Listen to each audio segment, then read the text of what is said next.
Bueno, hemos llegado al final del camino del contenido de lo que trabajaremos este periodo, de lo que debimos de haber trabajado este periodo. El último tema es muy breve, se hace llamar silogismos especiales. Aquí ya olvidamos un poco la estructura de los silogismos categóricos, de dos premisas, una conclusión, la existencia de tres términos, el mayor, el menor y el medio, es decir, la materia remota, ¿no? Y vamos a trabajar con otras características, ¿de acuerdo? Voy a poner primero estos tres silogismos. Empezaremos con el silogismo condicional. El silogismo condicional tiene dos maneras de representarse, perdón. Tenemos la primera y tenemos la segunda, ¿de acuerdo?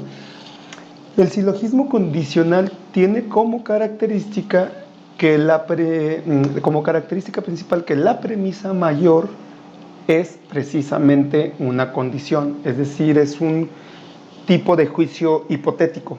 Acuérdense la clasificación de los juicios, ¿sí?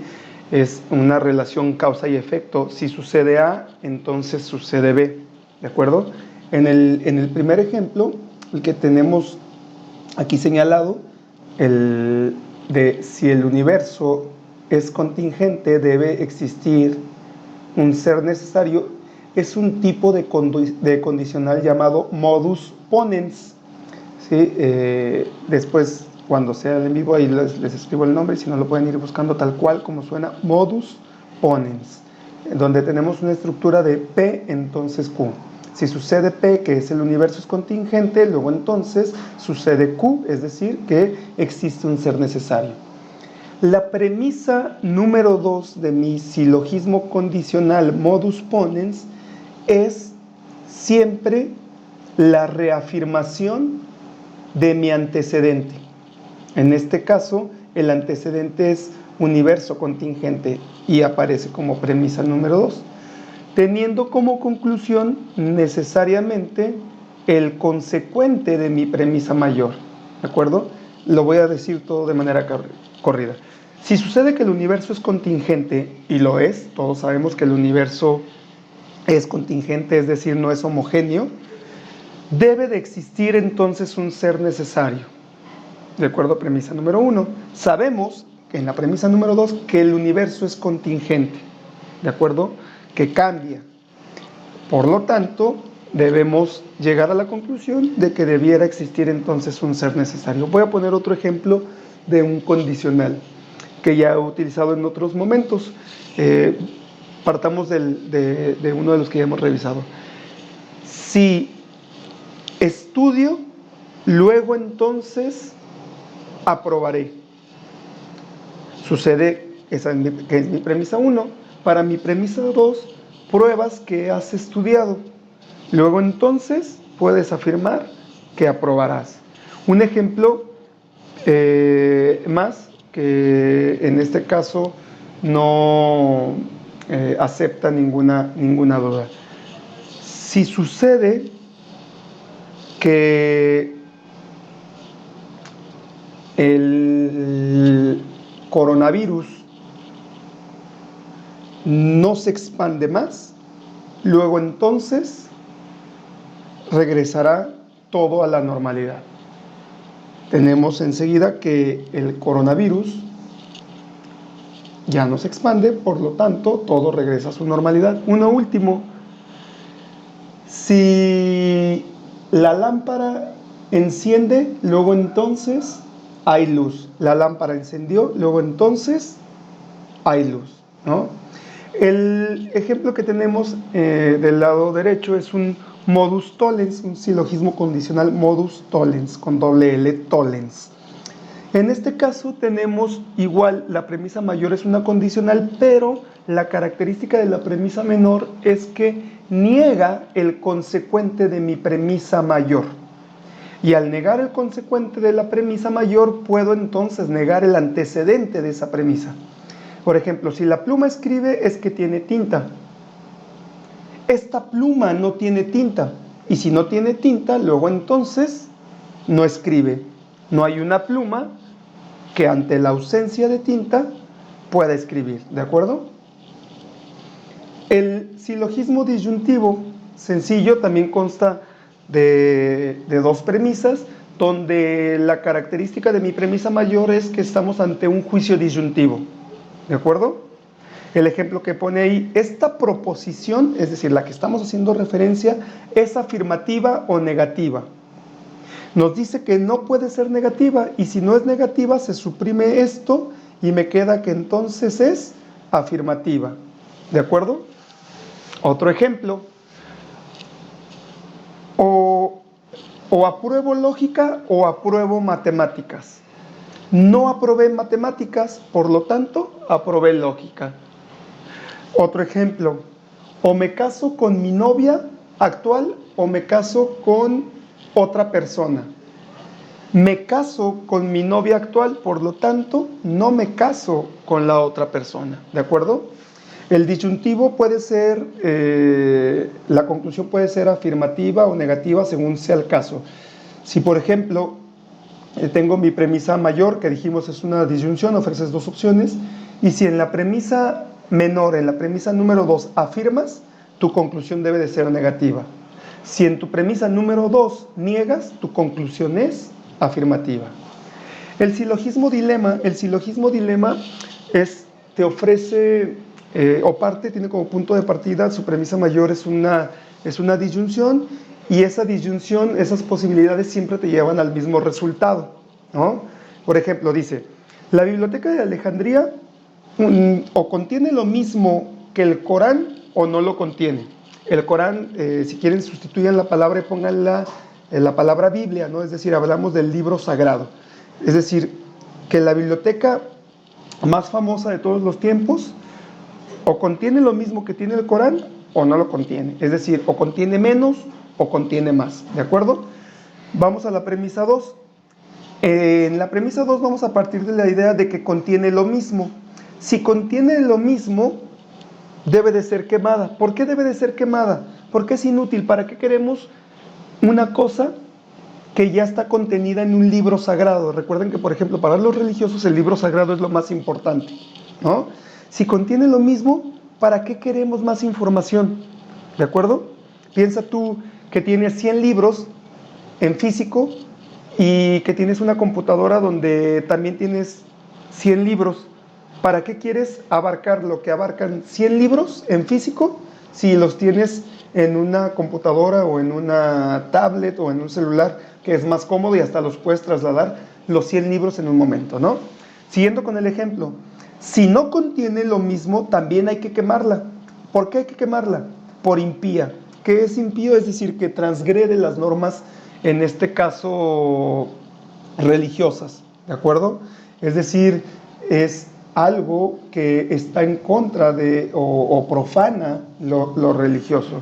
Si no contiene lo mismo, entonces también hay que quemarla, porque profana la religiosidad de aquellos que creen en ello. En este caso, tanto contenga o no contenga lo mismo, debe ser quemada, y entonces debemos de concluir que o suceda A o suceda B. En cualquier caso, mejor hay que quemar la Biblioteca de Alejandría. Voy a poner a lo mejor un ejemplo más actual, ¿no? Ya en algún momento creo que ya lo he puesto, si no lo he puesto rápidamente, lo digo. Vamos a suponer que vas a una fiesta, ¿no? Y le pides permiso a tus papás, y tus papás te dejan ir a la fiesta y te dejan ir de 6 de la tarde a 9 de la noche, ¿de acuerdo? Tus papás son muy estrictos. Cualquier minuto después de las 9 te van a regañar, ¿de acuerdo? Entonces, tú dices, voy a la fiesta, y si llego a las 9:30, me regañan. Y si llego a las 5 de la mañana, me regañan, ¿de acuerdo? Es decir, llegues a las 9:30 de la noche o llegues a las 5 de la madrugada, en cualquier caso te regañan. Entonces, ¿qué sucede? Aplicas el dilema y dirás, en la premisa 2, si llego a las 9:30, mis papás me regañan porque llegué media hora tarde. Si llego en la premisa 3, si llego a las 5 de la madrugada, me regañan porque me excedí de la misma manera en el horario por más de 7 horas. Entonces, llegue a las 9:30 o llegue a las 5, me van a regañar. Y tu conclusión es que en cualquiera de los dos casos te regañarían. Y por eso es que muchas veces decidimos mejor llegar a las 5 de la mañana que llegar media hora después de lo que nos permitieron, ¿no? Los últimos 4 silogismos, en este caso los vamos a llamar silogismos irregulares. Tenemos el entimema. El entimema tiene como característica que suprime todas las conclusiones que se puedan dar a partir de la primera premisa. La primera premisa en este caso es no estudiaste, para llevarnos a la conclusión final, ¿no? Y entonces establecer una relación condicional inmediata. No estudiaste, luego entonces no sabes nada. Pero ¿cómo estaría desglosado, por ejemplo, ese entimema, ¿no? No estudiaste, premisa 1. Premisa 2, los que no estudian no aprenden. Premisa 3, los que no aprenden no saben nada. Por lo tanto, tú que no estudiaste no sabes nada. No sé si alcanzas a checar cómo se va desarrollando. Es decir, aquí quedan condensadas las premisas, ¿de acuerdo? Hay toda una explicación entre no estudiaste y no saber nada, ¿sí? Porque necesitas saber qué implica no estudiar para poder llegar a la resolución de que no sabes nada. El epiquerema es un silogismo categórico. Olvida ahorita esto que estoy subrayando, olvídalo. Si te fijas, es un silogismo categórico donde vamos a decir, el hombre es mortal, Pedro es hombre, Pedro es mortal, ¿de acuerdo? Entonces, ¿qué característica tiene el epiquerema? Que el epiquerema lo que hago es explicar mi premisa mayor, ¿no? Vamos a suponer que llegas y le dices a un niño, el hombre es mortal. Ah, caray, pero ¿qué es eso de mortal? Te va a preguntar el niño. Ah, mira, lo mortal tiene que ver con que es un sujeto que tiene cuerpo y su cuerpo es corruptible, es decir, su cuerpo se va desvaneciendo y su cuerpo tiene un fin, ¿no? Y por eso entonces decimos que es mortal. Estás explicando tu premisa mayor y esa es la única característica. Es un silogismo categórico en el cual explicas tu premisa mayor. El sórites es la concatenación de varios silogismos de la siguiente manera, de varias premisas, perdón, de la siguiente manera. Al menos vas a concatenar por lo menos 3 premisas. ¿Cómo los vas a concatenar? Vas a siempre tu premisa, tu primera premisa siempre va a tener un predicado. Ese predicado va a ser el sujeto de tu siguiente premisa y lo explicarás. Y luego el predicado de esa premisa se vuelve a convertir en el sujeto, perdón, de tu siguiente premisa y así sucesivamente. Por ejemplo, los pinos son vegetales. Ahora, en la siguiente premisa explico el predicado anterior, es decir, vegetales. ¿Qué puedo decir de los vegetales? Que los vegetales son seres vivos. Ahora, mi predicado a explicar es seres vivos y ese será el inicio de mi tercera premisa. De los seres vivos, ¿qué puedes predicar? Que son seres sensibles, ¿no? Sí, y podemos poner antes de llegar a los pinos sensibles una cuarta, ¿no? Pudiéramos decir, las cosas sensibles mueren, ¿no? O son mortales, ¿de acuerdo? Expliqué sensibles y se convirtió en mi premisa 4, se convirtió en sujeto. Y podrías decir que, si tuviéramos esta cuarta premisa, que los pinos son, por lo tanto, mortales. Finalmente, el polisilogismo es la concatenación de varios silogismos categóricos. Si te fijas, primero resuelves un silogismo categórico, te va a dar una conclusión, luego esta conclusión te va a permitir hacer otro silogismo para llegar a otra conclusión y así sucesivamente.